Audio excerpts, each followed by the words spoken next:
ఇంకెన్నాళ్ళు రెంటింట్లో ఉంటాం? సొంత ఇంటి కలను నెరవేర్చుకుందాం. Suman TV biggest property expo October 18th, 19th HSCC Novotel Hyderabad. ఇప్పుడే ఫ్రీ ఎంట్రీ కోసం కాల్ చేయండి. నమస్తే రమగారు. నమస్తే జయ. రమగారు, కార్తీక మాసంలో మనం కార్తీక మాసం అంతా ఉపవాసం చేస్తాము, దీపం పెడతాము ఖచ్చితంగా. దాంతోపాటు మా రమగారి పురాణం, కార్తీక పురాణం వింటాం. వీటన్నిటితో పాటు తులసమ్మకు కూడా చాలా ప్రాధాన్యత ఇస్తామండి. ప్రతిరోజు కూడా తులసి మాతను కొలుస్తూ ఉంటాం. దీనికి సంబంధించి కొన్ని సందేహాలు ఉన్నాయి రమగారు. తులసి మాతకి ఉదయం పూట తులసి మాత ముందు దీపం పెట్టాలా, తులసికి సాయంత్రం పెట్టాలా? మీరు ఒక్కొక్కటి చెప్తే నా ఒక్కొక్క సందేహాన్ని అడుగుతున్నాను. ఒక్కో ప్రశ్న షూట్ చేయి, నేను ఒక్కొక్క ఆన్సర్ చెప్తా. అంతే. తులసి చెట్టు దగ్గర 2 పూట్ల దీపం పెట్టుకోవచ్చు. తులసికి సన్నిధానంలో దీపం అని అట్లా దగ్గరగా పెట్టేసేయకూడదు. కొంతమంది కుదుట్లోనే పెట్టేస్తూ ఉంటారు. అవునవును. తులసి ఆ పని చేయకూడదు. వేడి తగిలేలాగా పెట్టకూడదు. చాలా సెన్సిటివ్ కదా. ఏ మొక్క అయినా సెన్సిటివే. అవును. అందులో తులసి కుదుట్లో పెడితే ఎట్లా, యువతలు పెట్టుకోవాలి. తులసి దగ్గర కొంచెం శుభ్రం చేసుకోవటం. రోజు మీరు దీపం పెట్టదలుచుకుంటే తులసి దగ్గర కూడా నీళ్ళు చల్లి ఒక మాట తుడిచి పిండితోటో చాక్ పీస్తోటో మీకు చేత వచ్చిన అవకాశాన్ని బట్టి కదా ముగ్గేసుకోవటం. తులసి కుండీకో లేకపోతే కోటకో ఒక చిటికెడు పసుపు రాసి బొట్టు పెట్టడం, ఓ దీపం వెలిగించటం, దీపం పెట్టుకోవటము. అక్కడి నుంచి ఒక అగరబత్తి చూపించటము. నిత్యము చేయొచ్చు. అగరబత్తి చూపించము, మేము అదేం చేయమండి, మాకు అన్ని రెడీగా ఉన్నాయి, అన్నయ్య అంటే పెయింట్ చేసిన తులసి ఉంది అంటే తుడుచుకోవాలిగా, తుడిపో ఏదో ఒకటి చేయాలి. దీపం పెట్టుకోవచ్చు 2 పూట్ల. ఉదయం ప్రాతకాలం సూర్యోదయం కాకముందే స్నానం చేస్తాం కదా, అవును, అప్పుడు ఒకసారి దీపం. సాయంకాలం సంధ్యా దీపం కూడా తులసి దగ్గర పెట్టుకోవచ్చు. ఇక్కడ కూడా నువ్వుల నూనె ప్రాధాన్యత ఉంటుందండి. నూనె ఎప్పుడు ప్రాధాన్యమే చేయ. నూనె లేదా ఆవు నెయ్యి. కార్తీకం అంతా కూడా ఆవు నెయ్యి ఎంత ముఖ్యమైనదో, ఎంత మంచిదో, నువ్వుల నూనె కూడా అంత మంచిదేను, శ్రేష్టం. ఈ సీజన్ కి ఇది అవసరం మనకి. మీ అవకాశాన్ని బట్టేమ్మా, లేదా అంత లేదు కానీ ఆవు నెయ్యితో పెట్టాలని ఆస్తుంది, నూనెలో కొంచెం ఆవు నెయ్యి వేసి ఒక చుక్క పెట్టుకో, తర్వాత పైది నువ్వుల నూనె పోసుకోండి. వేరే అవిసె నూనె, విప్ప నూనె వాటిల్లోకి వెళ్ళబోకండి. ఈ వెదర్ కి ఇప్పుడు మనది శరద్ ఋతువు కదా, ఈ ఋతువుకి ఇది కావాలి మనకి, అంతే. ఓకే. తర్వాత గుమ్మం ముందు ఉండాలా తులసి కోట? అవకాశం లేకపోతే బాల్కనీస్ లో పెట్టుకుంటున్నాం, మరి ఓకే అంటారా? పురాతన కాలంలో మీరు ఊళ్ళల్లో గమనించినట్లయితే ఎవరికి వాకిళ్లలో తులసి ఉన్న దాఖలాలు చాలా తక్కువ ఉండేవి. పెరటి గుమ్మానికి ఎదురుగుండా తులసి ఉండటం ఉండేది. మనం క్రమంగా సినిమాలలో, టీవీలలో, షోస్లో, హిందీ సీరియల్స్లో చూసి ఆంగణమే తులసి అని, వాకిట్లోనే తులసి ఉండాలని, తులసి కోటలని పెట్టుకుంటున్నాము. మీ అవకాశాన్ని బట్టి పెట్టుకోండి.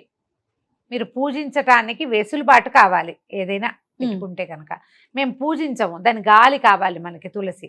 అలాగైనా సరే వాకిట్లో నుంచి గాలి వచ్చే అవకాశం హెచ్చుగా ఉంటే వాకిలి వైపు, పెరటి వైపు నుంచి గాలి వస్తుందంటే ఆ వైపు. ఆ గాలి మన దాకా వచ్చేలా రావాలి. తులసి మీద నుంచి గాలి. తులసి రాత్రిళ్ళు కూడా ఆక్సిజన్ విడుస్తుందని చెప్తారు. ఇది సైన్స్ గా ప్రూవ్ అయిందో లేదో నాకు నిజంగా తెలీదు, కానీ చాలా మంది పెద్దవాళ్ళు ఏం చెప్తారంటే ప్రతి చెట్టు మామూలు సైన్స్ ప్రకారం పగలు ఆక్సిజన్ విడుస్తుంది, రాత్రిళ్ళు కార్బన్ డైఆక్సైడ్ విడుస్తుంది. కాబట్టి రాత్రిళ్ళు చెట్ల కింద పడుకోవద్దు. అవును అంటే పగళ్ళు చెట్ల గాలి చాలా మంచిది. అందుకని తెల్లవారుజామునే చెట్ల కింద నడవండి, సాయంకాలం ఈవినింగ్ వాక్ వెళ్ళండి. ఎందుకంటే చెట్లు వదిలే ఆక్సిజన్ ని తీసుకుంటాం, రాత్రిళ్ళు కాదు. కానీ ఈ తులసి వ్యవహారంలో ఏం చెప్తారంటే రాత్రిపూట కూడా ఈ పర్టికులర్ తులసి చెట్టు మాత్రమే ఆక్సిజన్నే విడుస్తుందని, నత్రజనిని విడుదల చేసిన నైట్రోజన్ చాలా తక్కువ మోతాదులో వస్తుంది.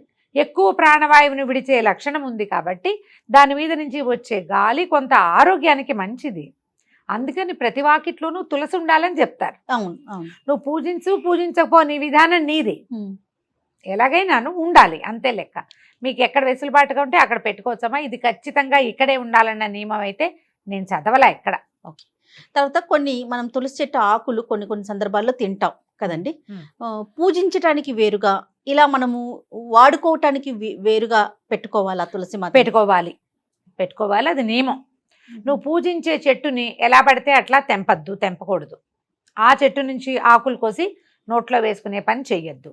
పూజిస్తాము, రోజువారీ తులసిలో ఒక శ్రద్ధగా నీళ్లు పోసుకుని ఆ నీళ్ళు నెత్తి మీద జల్లుకుంటాము. తులసి మాత మృత్తిక. తులసి చెట్టు మొదట్లో మన్నుని నొసటన దాల్చే పద్ధతి కూడా ఉంటుంది. పిల్లలు భయపడ్డప్పుడు అప్పుడు పెడతారు, అది మంచిది. మీరు అలా చేయదలుచుకుంటే గనక పూజించదలుచుకుంటే పూజకు ఒక కుండి విడిగా పెట్టుకోండి. ఈ మంచి డిజైన్లో బృందావనాలు దొరుకుతున్నాయిగా, ఓ బృందావనాన్ని వెలయించుకోండి, అది కూడా మీ ఇష్టమే. అందులో 2, 3 మొక్కలు ఉంచుకోండి. కొత్త మొక్కలు మొలిచినప్పుడు తీసి విడిగా పెట్టుకోండి. తులసి వనం వనం అంటే ఒక 6-7 కుండీలలో కనీసం తులసి ఉంటే మీరు పూజకో, పిల్లలకి జలుబు చేసినప్పుడు రసం తీసి పోయటానికో, మీరే నోట్లో వేసుకోవటానికో ఉపయోగపడతాయి. కావాలనుకుంటే అది వాడుకోవచ్చు. పూజకి పెట్టుకునే చెట్టుని చక్కగా మట్టసంగా పెంచుకుంటే బాగుంటుంది, మంచిది. ఓకే.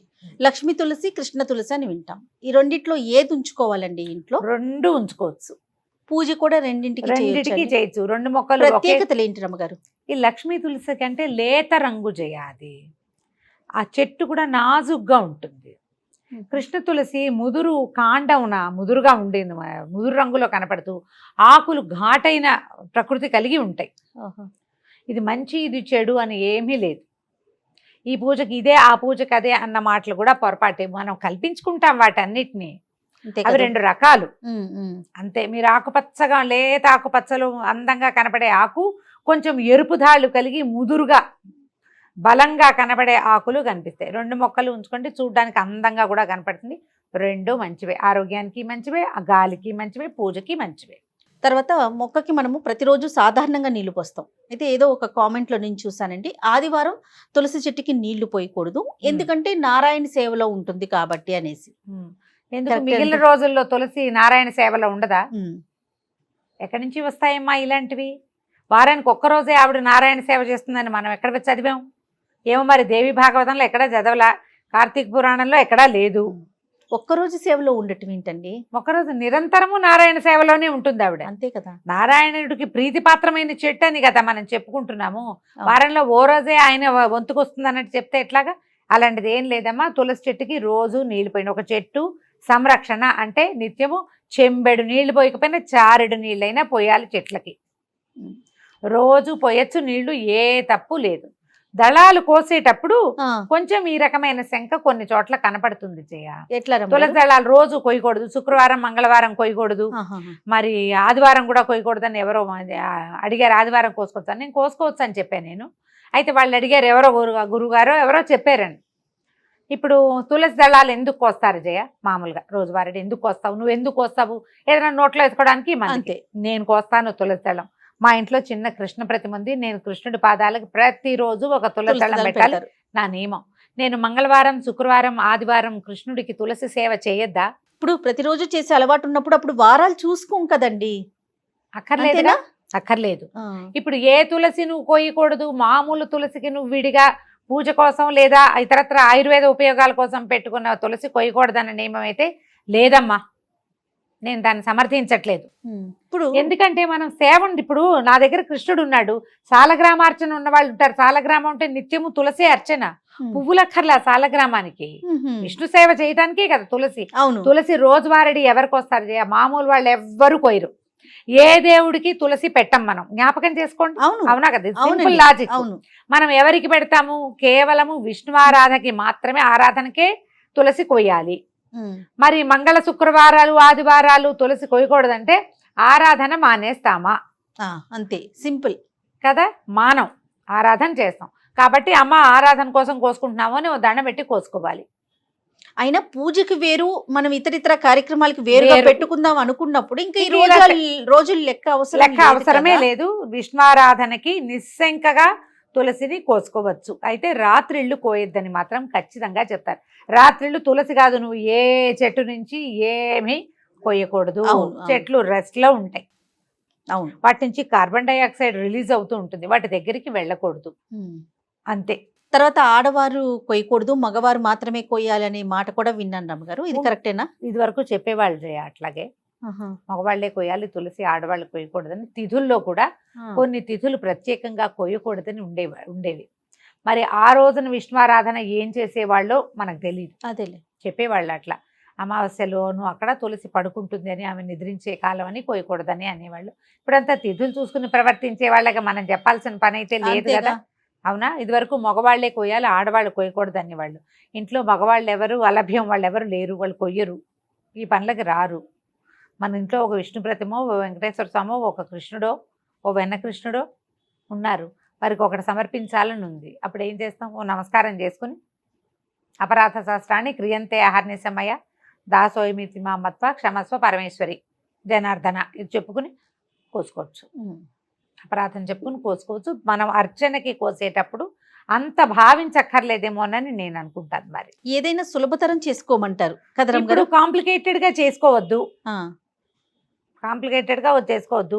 నా వరకు నేను చెప్తున్న ప్రతిరోజు నేను మా ఇంట్లో ఒక వెనకృష్ణుడు, ఒక వేణుగోపాలుడు, ఒక సీతారామ లక్ష్మణ ఆంజనేయ స్వామి సన్నిధి ఒకటి, తర్వాత సాలగ్రామం ఉన్నారు 4 తులసి దళాలు ఎవ్రీడే కోస్తా జయ నేను. ఇంకక్కడ నేను పూజకి స్వామివారికి సమర్పణకే నేను ఒక్కసారి కూడా తులసి తుంచి నోట్లో వేసుకున్నది నా జీవితంలో లేదు, వేసుకోను నేను. అర్చన అయిపోతుంది కదా, రేపొద్దున నిర్మాల్యం ఉంటుందా, అవును. పచ్చగా నవనవలాడుతూ ఉంటాయి, నిర్మాల్యం కళ్ళకద్దుకు నోట్లో వేసుకుంటా. ఇప్పుడు నేను చేసేదే కదా చెప్తున్నా, అంతేగా. నాకేం భయంగా లేదు. ఆ, దండం పెట్టుకుని అర్చనకి కోసుకుంటున్నాము. వస్తేవ సుతం దేవని చెప్తూ కృష్ణుడికి సమర్పిస్తారు, ఆపదామ భారతారని చెప్తూ రాముడికి సమర్పిస్తారు. అంతే. 4 దళాలు కోస్తాను, ఎవ్రీడే కోస్తాను నేను. మనకు అవకాశం ఇవ్వమ్మా, మనకి ఇంట్లో వాళ్ళు లేరు, వాళ్ళు చెయ్యరు, వాళ్ళు వెళ్ళిపోతారు, మనమే ఉంటాము. ఇప్పుడు సిద్ధాంతం ఒకటి ఉన్నది, పాత రోజుల్లో అలా చేసేవాళ్ళు. కానీ ఇప్పుడు అది సాగటం లేదు, కుదరాలి కదా. ఇప్పుడు మానేసే బదులు అపరాధం ఏదో చెప్పుకుని చేసుకోవచ్చు కదా. అంతేగా చేయొచ్చుగా. Right. నాకు పూజించే తులసి అలా ప్రత్యేకంగా లేదు. ఆహా, అంతా ఒకటే ఉంది. ఒక చెట్టుని ముట్టుకోను అసలు, అది ఉంచుకుంటాను. ఇప్పుడు ఈ కార్తీక మాసంలోనే నేను తులసి దగ్గర దీపం పెట్టుకుంటా. రోజువారీ తులసిలో పెట్టిన మొత్తం అన్ని తులసి చెట్లకి నీళ్ళు పోసేస్తాం ఒకటేసారి. కార్తీకంలోనే తులసిధాత్రి కళ్యాణం చేస్తాము, అవన్నీ చేస్తాం కదా. అవును. అందుకని ఆ కుండీలో ఇవి అసలు దళాలు కొయ్యను, అవి కొయ్యకుండా ఉంచుతాం. ఈ రెమ్మలు పెరుగుతాయి కదా బాగా, అవును. ఆ పెరిగినప్పుడు మంజరిలు పెరిగిపోతాయి అనే మనం విత్తనాలు వచ్చేవి, మంజరి, ఆ మంజరిని విరుస్తాం ఓ నమస్కారం పెట్టుకుని. అంతే. సులభతరం చేసుకోండి అమ్మా, ఈ కాలం మారింది. దీన్ని కాంప్లికేటెడ్గా చేసుకుని ఏవో అక్కర్లేని టెన్షన్లు డెవలప్ చేసుకుని వాటిని మానసిక సమస్యలుగా పరిణమించుకుని చెయ్యొద్దు. రైట్. అంతే. ఓకే రమ్మ గారు, నమస్తే. నమస్తే జయ.